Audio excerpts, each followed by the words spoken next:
Welcome to this ABC 36 News Update. I'm Tom Kenny.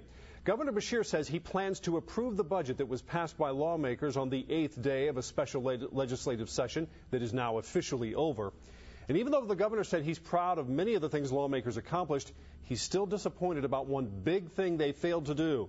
That was come up with a way to save this state's signature industry. ABC 36's Carla Wade has more from Frankfort.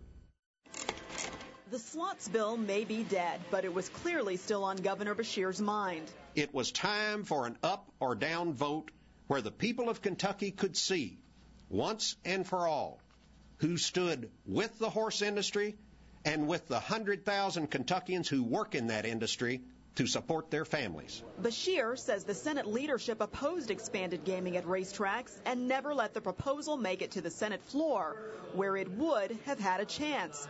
But Senate President David Williams had this to say. In this House and this Senate, this General Assembly is not going to pass expansion of gaming.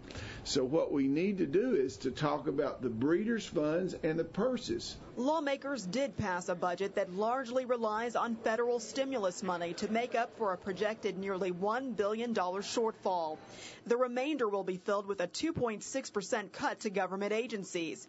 That won't touch prosecutors and public defenders or state workers' 5 paid holidays. Lawmakers passed an economic incentive plan separate from the budget. It exempts active duty military from state income tax.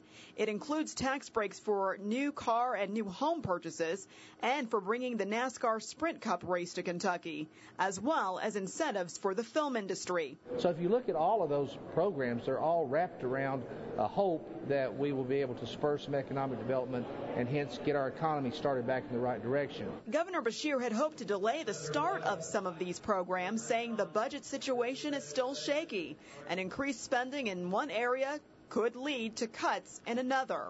The changes and spending additions made by the legislature will seriously and significantly increase those cuts. So, as good as these programs and spending increases are, they will force still deeper cuts.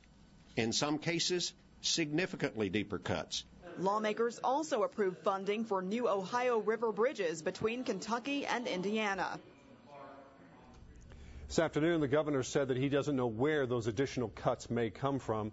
It is ironic that this special session was called because of a huge state budget deficit at an estimated cost of $60,000 a day. The session itself cost nearly $500,000. And that's our news update.